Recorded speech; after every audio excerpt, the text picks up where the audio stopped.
Hello everyone, good morning. मैं Pravesh Sharma, welcome back to my channel. आज का हमारा टॉपिक है सुर लहर तथा नाद माधुर्य एवं तालबद्धता। नाद माधुर्य एवं तालबद्धता एक साथ इसलिए कहे गए हैं, लगभग एक जैसे ही होते हैं। और सबसे पहले हम देखेंगे सुर लहर के बारे में। इसे अंग्रेजी में इंटोनेशन कहते हैं। ध्वनि विज्ञान में जितना महत्व उच्चारण का है, उतना ही महत्व सुर लहर का भी है।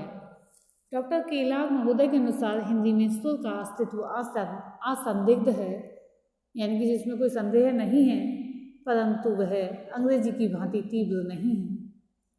मात्रा की दृष्टि से सुर का महत्व अधिक नहीं माना जाता, यद्यपि साधारण वार्तालाप में भी हिंदुस्तानी वर्ण की मात्रा का यथारीति ध्वनित करता है। हिंदुस्तानी जो भी व्यक्ति होता है, जैसी रीति होती है, यानी कि जैसे लिखा जाता है वैसे ही उसको उच्चारित करता है। अतः मेरा परामर्श है कि विदेशी लोग किसी भी भाषा या कहीं हिंदी भाषा सीखते समय सुर यानी कि टोन को व्यक्त करने के लिए स्वराघात का प्रयोग ना करें, क्योंकि स्वराघात करना अंग्रेजी भाषा की विशेषता है। इसलिए प्रत्येक दीर्घ स्वर का उच्चारण बिना स्वराघात के करना चाहिए, क्योंकि आजकल के फैशन में हम देखते हैं कि जिस तरह से उच्चारित किया जाना है वर्ण, उस तरह से ठीक तरह से उच्चारित नहीं करते हैं और एक स्टाइल बना लेते हैं जिसके माध्यम से वह उच्चारित करते हैं। ध्वनि विज्ञान में सुर लहर के अतिरिक्त बलाघात, स्ट्रेस, एक्सेंट तथा सुर पिच एक्सेंट का भी ध्यान दिया जाता है या इसका अध्ययन भी किया जाता है। बलाघात में वाक्य के सभी अंशों पर समान बल नहीं दिया जाता। कभी वाक्य के एक शब्द पर बल होता है तो कभी दूसरे शब्द पर। इसी प्रकार एक शब्द की सभी ध्वनियों पर भी बराबर बल या आघात नहीं पड़ता। भाषा की कोई भी ध्वनि बलाघात नहीं होती। बलाघात के कई भेद होते हैं: ध्वनि बलाघात, अक्षर बलाघात, शब्द बलाघात एवं वाक्य बलाघात। भोलानाथ तिवारी ने बलाघात की परिभाषा दी है, जिस विषय में उन्होंने लिखा है कि बलाघात मूलतः शक्ति की वह मात्रा है जिसमें ध्वनि, अक्षर, शब्द या वाक्य का उच्चारण किया जाता है, और शक्ति आधिक्य के कारण ही अपेक्षाकृत अधिक बलाघात ध्वनि, अक्षर या शब्द अपने आसपास की अन्य ध्वनियों आदियों से अधिक मुखर एवं शक्तिशाली होती हैं। यहाँ पर ये बताना इसलिए ज़्यादा सटीक है क्योंकि सुर लहर में भी इस बात पर विशेष ध्यान दिया जाता है। बलाघात के अध्ययन से पता चलता है कि जिस प्रकार सभी ध्वनियाँ समान रूप से नहीं बोली जाती, उसी प्रकार सभी ध्वनियाँ एक स्वर में नहीं बोली जाती हैं। संगीत के सरगम की तरह उनमें स्वर ऊंचा नीचा होता रहता है। सुर का संबंध स्वर यंत्र से है। अब सुर जब निकाला जाता है, हम देखते हैं संगीत का है सा रे गा मा, इस तरह से जो उच्चारण किया जाता है, प्रत्येक एक तरह से नहीं उच्चारित किया जाता है। इसको संगीत वाले बहुत अच्छी तरह से जानते होंगे, और जब सामने वाला व्यक्ति कोई गलत उच्चारण कर रहा होता होगा तो तुरंत ही उन्हें अजीब सा महसूस होता होगा। तो यहाँ यही बताना है कि सुर का संबंध स्वर यंत्र से है और स्वर तंत्रियों की प्रति सेकंड कंपन आवृत्ति पर निर्भर करता है।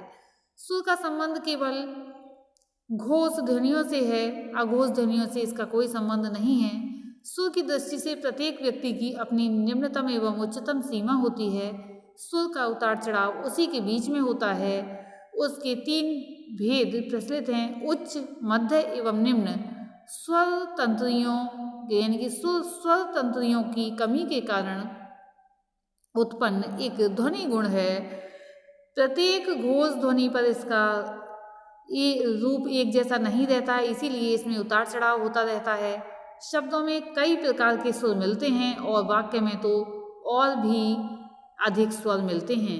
2 या 2 से अधिक स्वरों का यानी कि जो सुर होते हैं, सुर लहर एक तरह से जो कहा जाए, इंटोनेशन, उसके विषय में कहा जाए 2 या 2 से अधिक स्वरों का उतार चढ़ाव या आरोह अवरोह सुर लहर कहलाता है, यानी कि इनोटेशन कहलाता है। सुर लहर का निर्माण 2 या 2 से अधिक स्वरों से होता है, जो कि बताया ही गया है। ऐसा एक अक्षर में भी संभव है, एक शब्द में भी और एक वाक्य में भी। वास्तव में शब्द या वाक्यों में स्वरों के आरोह अवरोह का क्रम ही सुर लहर है। भाषा विज्ञान में रेखा यानी कि जो लाइन है द्वारा सुर लहर को अंकित किया जाता है, इंगित किया जाता है, किंतु शुरू से अंत तक सुर लहर को रेखा द्वारा अंकित करना वैज्ञानिक दृष्टि से ठीक नहीं है। यद्यपि यह व्यवहारिक दृष्टि से ठीक है, क्योंकि सुर केवल घोष ध्वनियों से ही संभव है, जिसका तात्पर्य है कि वाक्य में जहाँ अघोष ध्वनियाँ होंगी वहाँ सुर लहर नहीं होगी, किंतु ऐसे स्थल अधिक नहीं होते। भाषा वैज्ञानिकों के अनुसार लगभग 21% अघोष ध्वनियाँ तथा 79% घोष ध्वनियाँ होती हैं। सुर लहर के दो भेद होते हैं, शब्द सुर लहर तथा वाक्य सुर लहर। इसके दो भेद जो बताए गए हैं, पहला है शब्द सुर लहर तथा दूसरा है वाक्य सुर लहर। भाषा में सुर लहर के बहुत से कार्य हैं। सुर लहर का एक कार्य यह भी है कि भावानुकूल वाणी में स्वर के उतार चढ़ाव द्वारा स्वर माधुर्य, मॉड्यूलेशन ऑफ वॉइस को बनाए रखना। इसके अतिरिक्त भावुकता, दुख, विवशता, क्रोध, घृणा, सहानुभूति आदि मानसिक अवस्थाओं की जानकारी देने के लिए भी सुर लहर का प्रयोग किया जाता है।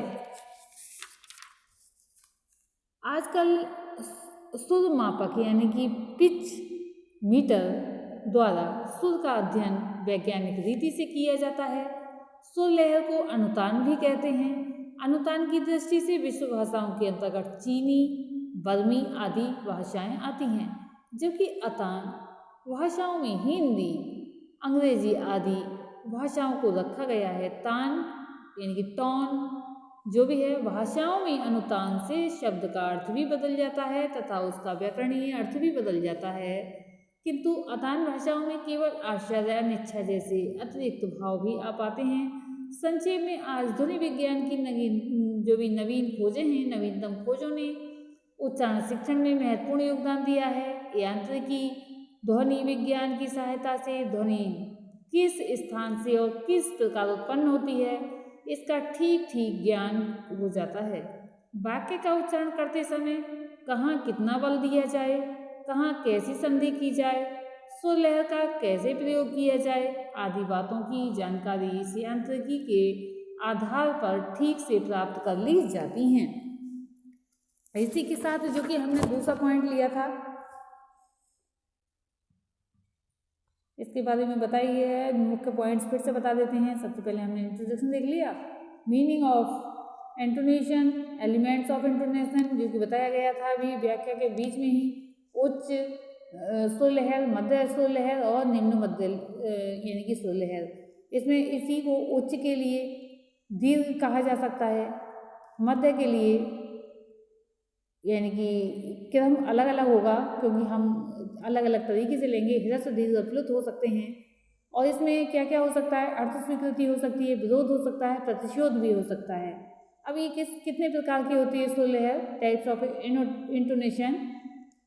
इसमें शब्द सुर लहर, वाक्य सुर लहर हो सकती है। अब इसका प्रयोग भी किया जाना चाहिए, प्रयोग ठीक प्रकार से किया जाना चाहिए। ऐसा ना हो कि अंग्रेजी भाषा भाषी कोई व्यक्ति है तो हिंदी में भी उसी तरह से बोले तो जो उसका अर्थ होगा बिल्कुल ही चेंज हो जाएगा। इस तरह का प्रयोग नहीं करना चाहिए। अब हम नेक्स्ट पॉइंट में देखेंगे नाद माधुर्य एवं तालबद्धता के विषय में।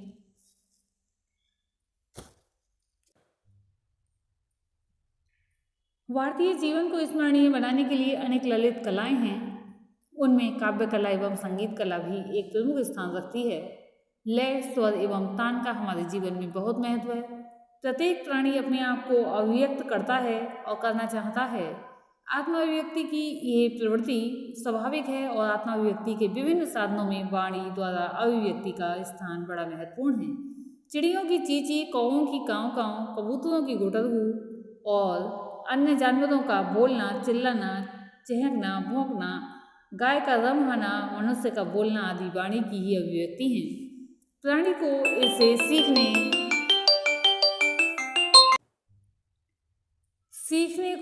के लिए किसी भी प्रकार का कोई प्रयास नहीं करना पड़ता। इसी बात को सामने रखते हुए गोपद ब्राह्मण में कहा गया है, यत होय मन स्तद वाकः यत वे वाक तन मना। अर्थात जहाँ मन है वहाँ वाणी है और जहाँ वाणी है वहाँ मन है। गहन अध्ययन की दृष्टि से सस्वर वाचन का बहुत अधिक महत्व है।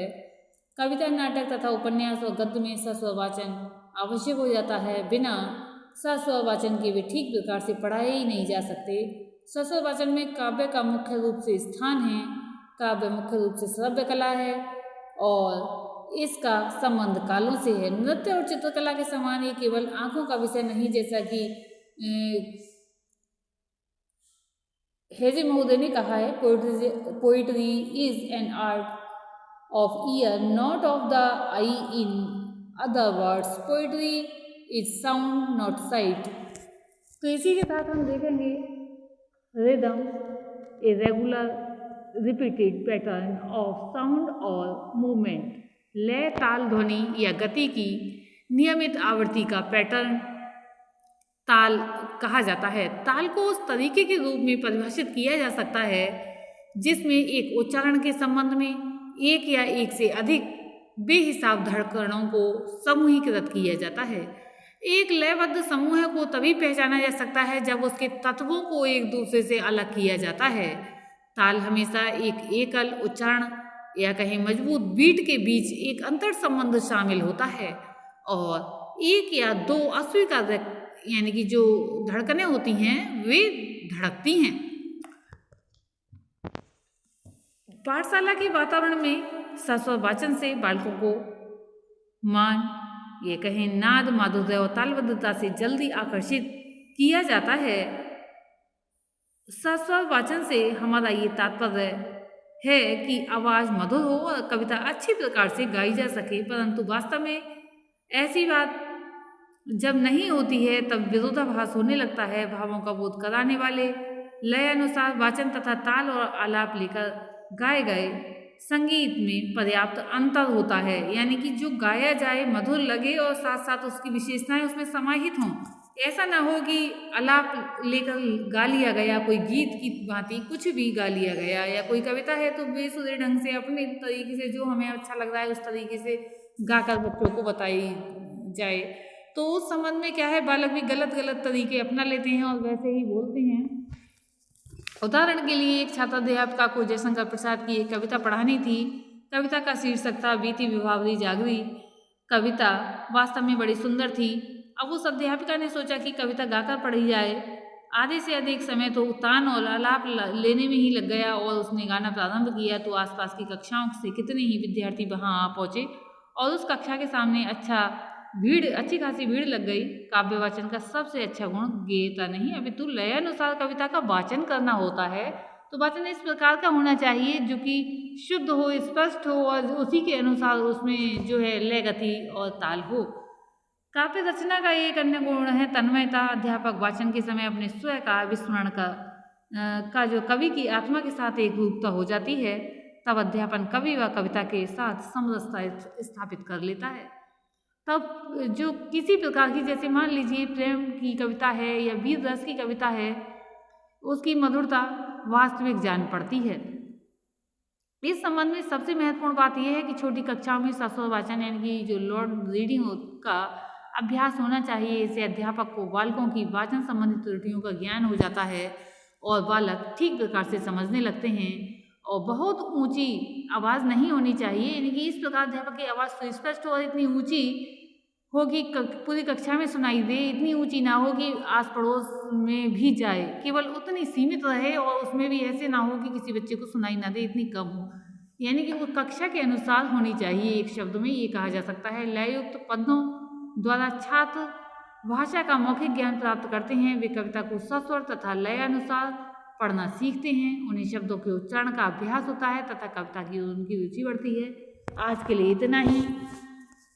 अगर आपने इस चैनल को सब्सक्राइब नहीं किया है तो कर लें, अवश्य कर लें और लाइक करना ना भूलें। धन्यवाद।